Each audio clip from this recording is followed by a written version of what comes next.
How to check UDFs. UDFs are like user-defined functions in Snowflake.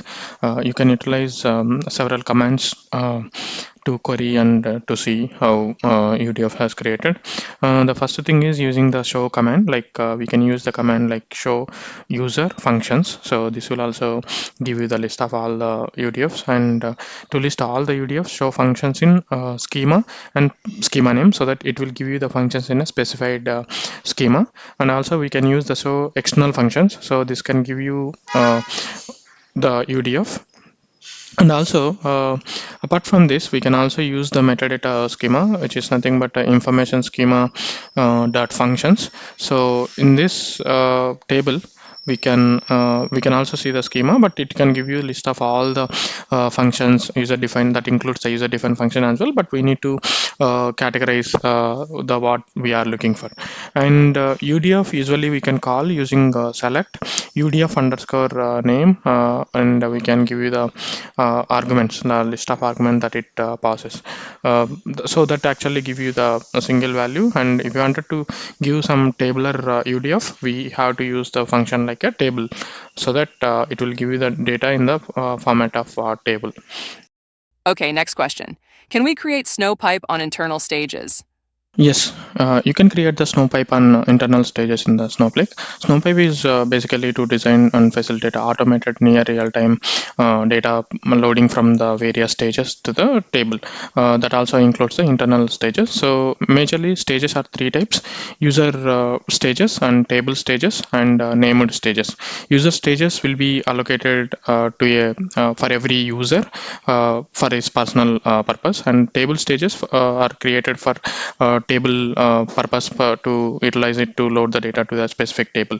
And named stages, like with the user defined name, we can create a standard stages. And Snowflake functionality, like Snowflake will read the data from these stages and will load to the target table in a automated and faster way. Like as soon as the data got ingested into the stages, so it will load the data to the target table. So usually Snowpipe will use the copy statement, like copy into command, and we need to specify the source as the internal stage. And we can give the target as a final table, so that data will be loaded to the target. And so use table stages and the named stages can be used to integrate with the Snowpipe to load the data to the target table, but we cannot use the user stages directly. Okay, next question. How to call UDF? As I said earlier, UDF we can call as like regular function like UDF name, and we need to pass the number of arguments whatever we defined under the UDF declaration, so that it can return you the actual value if it is a single value. In case of the multiple value or a tabular type, we have to use the function like table, so that it will return the data in the tabular format. Okay, next question. How to call procedure? To call the stored procedure, we have to use the keyword call, and space. We need to give the procedure name and the list of argument what it can support. So if it is if the procedure do not return any type, any value, then we can use this method. If the procedure returns some value, we should have a variable that can store the return type of the data. Yeah, usually we use the call keyword to call the procedure. Okay, next question. How to store semi-structured data? Snowflake support to store semi-structured data in different formats that is available as a source, as such like JSON format, Avro, ORC, Parquet, and it can support the XML as well. So to support this semi-structured data, we have a different data types are available in the Snowflake. The very first one is the variant data type. So this is a kind of a global type that can able to store the data it in any format without schema. We can directly directly load into the variant format, and then using the colon notation, we can able to parse, and we can read the data and we can load it into the final target table. And the other thing is the object data type. So in the object data type, it will be used to store the key value format. And also we have an array type. So array type used to store the array of values. So usually we use this, we have to create a table with the variant data type, and then we'll use the copy statement to copy the data to the actual table, and then we have to parse it using the colon notation. Okay, next question. Snowflake table types. Snowflake support different types of tables that is designed for each use case, and based on the need we have to use. Like the first one is a permanent table. This is like a regular table that any other database has, and once you can create the table, we'll try to load the table, and the data will be stored internal to the Snowflake, and that was managed by the Snowflake as well. And the data won't delete until it gets deleted or truncated by the user, and it supports the other features like time travel, fail safe, and other things as well.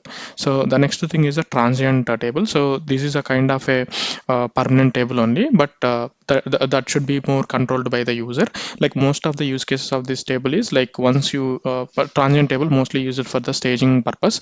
Like once the data is loaded into the staging table, and then the data will be loaded to the target table. So once the data has actually loaded to the target table, we can clean this table. So this table is nothing but a transient table, and it will support the time travel hardly like 0 to 1 day, and it do not have any fail safe period. And this is for immediate storage for data that is needed for temporary purpose. And we have also another type, something like a temporary tables. So these are actually session scoped. Like once the session has created, we can create the temporary table, and this table can available up to that session. Once the session got killed, this table will lost the data in the table, and data metadata also we lost it, and it do not have any time travel and fail safe use cases. And these are for short-lived operations, like you wanted to create any temporary tables during our SQL processing, right? So we can use this temporary table. Next, we can have an external table. Means in the external table, the metadata will be managed in the Snowflake, but actual data will be located in some other places, something like Amazon S3 or blob storage, or in GCS file system storage. So the data was not in a Snowflake. No need to load the data to the Snowflake. Instead, we can directly connect it to the external source, external sources, and we can read the data. So that flexibility allows by these table types. And also we have a hybrid table type. So this is the new table type that was available in the Snowflake that actually combines the features of both columnar and key value format, key value fair databases, and it is optimized for transactional workloads. And it the file safe and other fail safe and other time travel features depends on the configuration. And the major use case of this one is like it will provide high throughput and low latency kind of a operation. The another new table type was introduced in the Snowflake, which is nothing but an iceberg table. So the table data will be maintained as part of a iceberg format, and Snowflake will act as only catalog or data management, or metadata will be stored in the catalog, and actual data will be stored in some other location, maybe in S3 or in some other format in the iceberg format. So this will also support the time travel and fail safety and all other features that it can support. So iceberg is for mostly used for the large data sets, so that will work efficiently. Okay, next question. How to find Snowflake version? To find the current version of the Snowflake, we can use the built-in SQL functions, current underscore version. So this will actually give you the current Snowflake version that it is using in 3 decimal point. So the first one is the major version, second one is the minor version, and third one is the patch version. Okay, next question. Snowflake editions? Snowflake available in different editions. One is like a standard edition. So standard edition is basically for core features, and secure sharing, and it will allows only 1 day for time travel. And the other one is like enterprise edition. So enterprise edition is more designed for enterprise use cases, like it can support the multi-clustering and extended time travel like up to 90 days, and it can support the dynamic masking, etc. And the next thing is the business critical edition. So this edition focus more on the security, like it enhances the security, and it will support the different data compliance, something like a HIPAA, PCI, and it can also support the failover support. And the final one is the virtual private edition. So this is most advanced edition come along with the enterprise edition, and it has like advanced options like a dedicated resourcing and in-memory encryptions and dynamic masking. So all those features are available. Okay, next question. Task syntax. In Snowflake, tasks are used to automate the execution of the SQL statement or on a scheduled basis, or some event and action on certain conditions. So in the task is something like it will comes the syntax like something like create or replace task, and if not exist, and we have to give the task name, and we need to specify the warehouse, which warehouse that it uses for its processing, and we need to specify the schedule in two different ways, like using the cron expression or using the time travel, and we need to give the when the condition we need to give. So and if the condition was satisfied, then we need to give what are all the actual SQL statement that we need to execute as using the as keyword. So this is how a typical task syntax exists. And to get the status of it, like we can also see we can resume or we can suspend. We can have a different status, like we can resume, suspend, or we can execute the task. Like execute the task is also a command to execute the task manually.